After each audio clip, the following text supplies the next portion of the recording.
Welcome to the Jill on Money Coronavirus Market Update. It is Tuesday, July 21st, and we are very grateful that you are joining us today. There's a heat wave. Things are hot, sticky where I am. I hope you're staying cool. And I hope that you're staying cool when it comes to your financial life. If you've got a financial question, if you've got an economic question, you don't understand something going on in the universe, why don't you give us a shout? Our email address is askjill@jillonmoney.com. Askjill@jillonmoney.com. This is from Anne, who writes, many thanks to you and the team. That's Mark. We are a team of two. It's almost like we're a mixed doubles team, Mark. That's the way we should think of ourselves. Many thanks to you and the team for what you do and all the knowledge and wisdom you share with us. I don't have a specific question, but I did wanted to add a little something about the donor advised fund topic for the next time it comes up. Oh, I love these donor advised funds, by the way. It's a great way to give money away. And it's really easy to do. And a lot of the big major investment houses have them. It just gives you a lot of control over your charitable giving. Okay. But Anne writes, it could be helpful to mention that community foundations commonly have the ability to provide a donor advised fund. That's kind of cool. That's a good thing to remember, especially because a lot of people want to reach out and give money to their own communities. And these community foundations are great because they act as a funnel and they do a lot of vetting for people.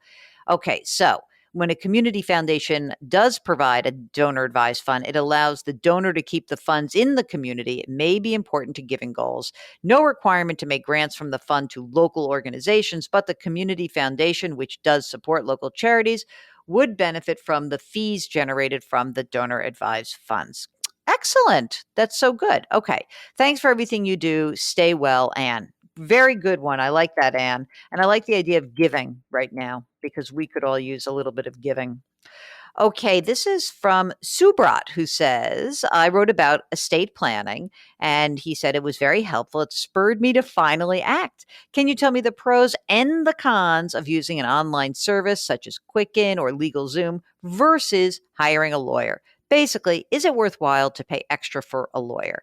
Well, look, I mean, it is worth it, especially if you have some complications. You know, there are some people that are going to need more hand-holding, more conversations, and there may be real complications in terms of a business or there's lots of real estate. So in those more complicated circumstances, I absolutely think a lawyer is really important.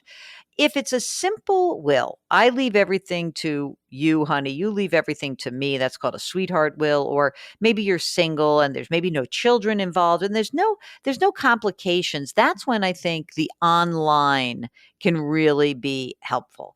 Now, it's also important for me to recognize that for a lot of people, if online is just the only way you're going to do it, just do it. Don't worry about it. I don't care. Do something. That's what I would ask. Okay, this is from Gary, who says he's a longtime listener. He's a first-time emailer, and he loves the podcast. My wife and I are buying a second home close to the beach. It will be where we retire. We're both 68. My wife is retired. I've got 2 to 3 years to go. We're set up very well with our retirement accounts, approximately $2.1 million, Social Security, and pensions. The second home we're buying costs $600,000. I currently have $500,000 in CDs and savings accounts readily available. I'm using $400 of this cash as a down payment towards the house. It will leave us with $100,000 in our emergency fund, which represents approximately 1 year of expenses.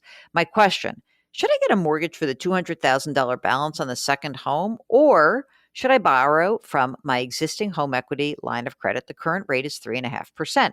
I'll only need the loan for 2 to 3 years. Oh, that's when we will sell our current home valued at 730 grand. So he'll basically sell the existing home, take proceeds, pay off the mortgage or the line of credit. Thanks in advance, Gary. Well, okay. I think that actually this might make sense. Just know that, of course, as if interest rates do rise, which I don't suspect in your time horizon they are going to rise, that home equity line of credit, that pricing could rise also if it's adjustable. So it's not a terrible idea, and it might actually save you some money on the mortgage origination. Amazingly, I don't usually give this advice, but in your case, Gary from Baltimore, yes, I actually think that could work for you. Okay, I know it's a drag, guys. I know you don't want to have a break, but we're gonna have a quick break because Mark and I got to pay some bills, and we've gone a long time, but in between having some podcast sponsors. So just bear with us. We'll get it down, and I promise that we'll be right back after this message and get back to your questions. We talk about life insurance so much on this podcast, and shopping for life insurance, it can be such a drag. It can raise a ton of questions. How much coverage do you need? Which insurance company is the best one for you? How much should it even cost? And at a time when it's more important than ever to have life insurance, it's still too complicated to shop for it. That's where Policy Genius can help.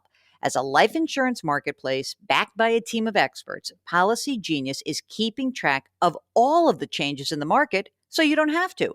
They'll find you the right amount of coverage at the best possible price without the headache. Policy Genius compares quotes from the top life insurance companies in one place. It doesn't just save a lot of legwork. You could save $1,500 or more a year by using Policy Genius to compare life insurance policies. So if you need life insurance, but you're not sure where to start, head to policygenius.com. Policy Genius will find you the best rate and handle the process completely. They'll get you and your family protected and hopefully give you one less thing to worry about. Try it today. Okay, we are back. Back to your questions. If you have a financial question, don't forget, ask Jill at jillonmoney.com. Ask Jill at jillonmoney.com. If you're on our website, which is conveniently called Jill on Money, you can reach us through the contact button. It's in the upper right-hand corner. Greg writes, I love the show. My wife and I are retired public school teachers in Oregon.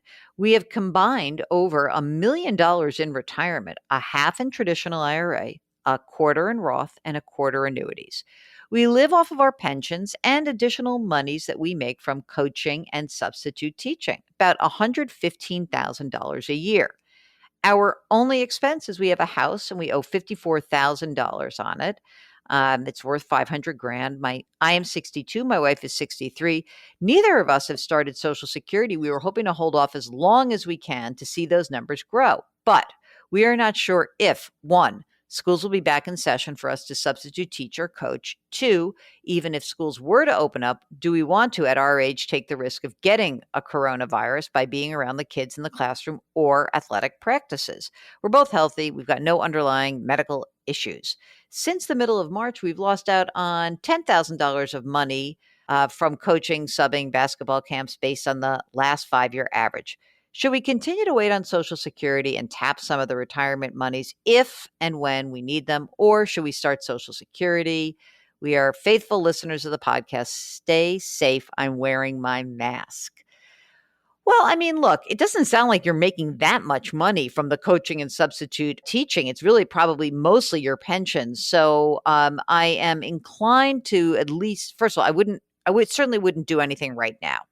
I would wait to see how this thing pans out. It sounds to me like if you had to, for the next, let's say, 6 months to a year, you could float your retirement and wait a year at least to see what really happens. Remember, every time somebody claims their Social Security benefit early, know what is essentially occurring is that you are taking a reduced amount for the rest of your life. So I would wait and see, and instead maybe use the money that you have set aside to float you and see where we go from there. The other thing is that maybe if you're outside in terms of coaching, you could maybe do it. Maybe your wife doesn't want to if she's indoors, and maybe you see how things progress. Anna writes, I want to open an IRA. I'm not sure which one. I'm leaning towards a Roth because I don't want to pay taxes when I retire and pull the money out. I'd like to contribute the max, which is $7,000. It's actually $6,000. You can put an extra $1,000 in if you're over the age of 50. My salary is about $48,000 a year. Hey, in general, I do like the Roth because it is you know what your tax liability will be in the future. So if you qualify and you can afford it, great. Don't put so much money in the Roth, though, that it leaves you with not enough money to live. 48,000, I know, is not a ton of money. Tamara writes, I've been enjoying the podcast. My spouse's company is pushing deferred compensation plans, and I've got 2 questions about that. The deferred comp proponents who are selling the plan say pre-tax growth is a faster way to grow money. However, I often hear that the Roth for 401ks and IRAs is the way to go. Are there factors indicating traditional is better at certain times? When should people consider switching contributions to a traditional other than limit income limits? I've also heard that deferred comp can lower your effective income, which may actually lower the parent contribution for college costs, as the guidelines outlined by FAFSA say. Two of our children are quickly approaching college age. Assuming the pandemic does not stall their opportunities, is the deferred comp a viable option, or are we better off putting the part we would defer into 529s? I'm just trying to think of potential growth and tax implications. Okay, so thank you so much. This is an interesting question, and here's why. Obviously, a pre-tax plan will reduce your income, and that is good. And it will be good if you're applying for financial aid. But depending on how much money you make, you may not actually qualify for too much financial aid. So there's the rub, okay? If you are talking about retirement versus funding college, then I would always choose retirement first before you put money in the 529. But if we find that you are actually making a lot of money, you probably wouldn't be able to qualify for any sort of major financial aid anyway. Then we're back to Roth versus traditional. And again, the Roth is you pay the tax that's due today. And if your tax bracket is in a low bracket, well, relatively low, I should say, everyone thinks they pay too much in taxes, but that's not necessarily the case. But if you are in a tax bracket, let's say of 22 or 24%, you may really want to think about using that Roth, because I think tax rates are going up in the future. And it sure would be better to pay the tax due at a rate that we think is going to be lower than where we believe it's going to be in the future. Okay, hope that helps. Okay, that is it. That's where we have gone from beginning to end. A bunch of questions, a few advertisements, and you're still on your way for a beautiful day ahead, I hope. Just remember, as always, please, please, please try to maintain your calm, centered approach to your money. Wash your hands, wear your masks, maintain your physical distancing, do something nice for somebody. And don't forget, if you got a question, send us an email. Ask Jill at jillonmoney.com. Ask Jill at jillonmoney.com. And if you're on the website, you can reach us there. You can also sign up for our free weekly newsletter. Okay, we will talk to you tomorrow. Thank you for listening.